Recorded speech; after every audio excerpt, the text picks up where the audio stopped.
Flying off to Uganda in May 2014 to start an internship with an NGO or non-governmental organization, I had no idea what to expect. My internship was with Foundation for Sustainable Development, or FSD, a grassroots international development organization. FSD Ugandan Program Director Margaret, along with the rest of the site team, welcomed us with all their Ugandan hospitality. Like Uganda, our country, there's no problem. We welcome everybody, no problem. Like, we do it again. From the busy streets of Uganda's capital, Kampala, to the rural villages, Uganda blew me away. I was suddenly a Mzungu, which means white or foreigner, in Africa. Everything was so different, and I was culture shocked. I didn't know how I would learn anything or even create a development project. But with a loving host family, I eventually found my way. After settled with the host family that they select, FSD places its interns with local Ugandan organizations. Mine was Uganda Parents of Persons with Intellectual Disabilities, or UPID. As an organization, UPID aims to reduce the stigma and isolation that disabled children and their families face. The purpose is also to increase educational opportunities for children who are intellectually or physically challenged. In Uganda and in many developing countries, it can be very difficult to receive an education, and even more obstacles are presented when that child is disabled. UPID's program coordinator, Patrick, brought me and my work partner throughout the county of Uganda for us to do community assessments, which means finding what the community needs, what their strengths and weaknesses are, and what they themselves can help do to improve their situation. From location to location, we saw that there was no unity or local community to support children with disabilities. Many families are isolated due to their rural location and also because of the stigma against their child. Therefore, a disabled child may not get an education if there's not appropriate services provided to fit their special needs. This is increasingly prevalent in rural poor communities, which creates a burden for their families because it often prevents their children from becoming employed or bringing an income for their families. So we went to the Ibulanka school in Bukoteka, where there is a large number of disabled children and poor families in this rural area. The large gathering of people that met us was a signal that we needed to create more unity among the many families who felt helpless about their child and their situation. Many did not know about the benefits available to their children through organizations like UPID, but more importantly, they felt alone. Thus, the Bukoteka Titmoyandera Disabled Association, or the BTDA, was born. The BTDA elected executive members and created criteria for an organization made to deal with local families who had disabled members. They told us that they wanted to create an income-generating project centered on rearing goats, a good source of income for a Ugandan farmer. We decided that we would build a goat house and fill it with 4 goats. With these goats, the members would be trained in goat rearing skills.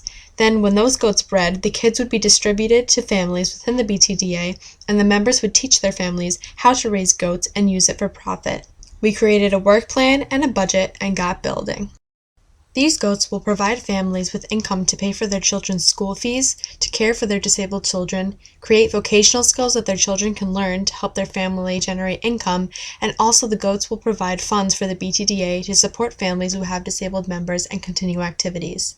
Margaret once told me, sustainable development is about working directly with the community and making people wake up again and recall their indigenous knowledge. In many developing countries, and especially Africa, colonization interrupted their natural growth, which has thrown them into the black holes that are poverty and corrupt regimes. In order to break the cycle of poverty, there needs to be initiation and empowerment at the community level, a grassroots, bottom-up approach. What I want you to take away from this video is that my project was not aid.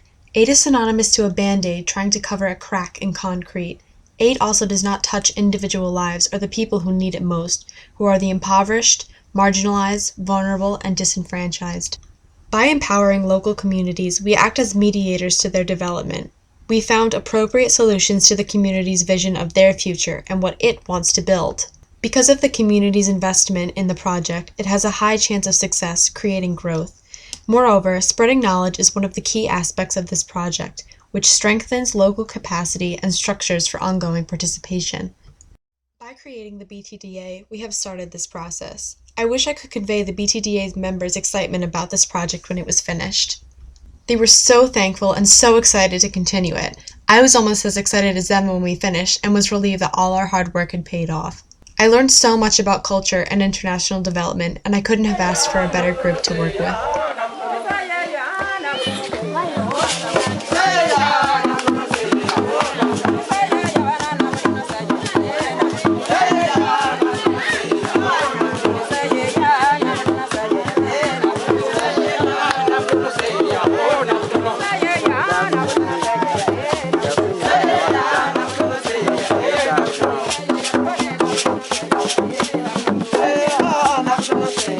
Now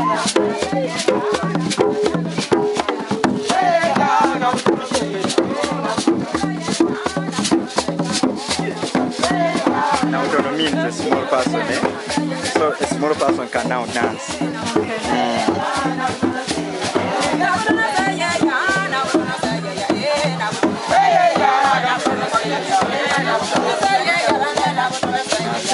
They're going to begin dancing now.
Boja kwedinda basoka basinza musengwa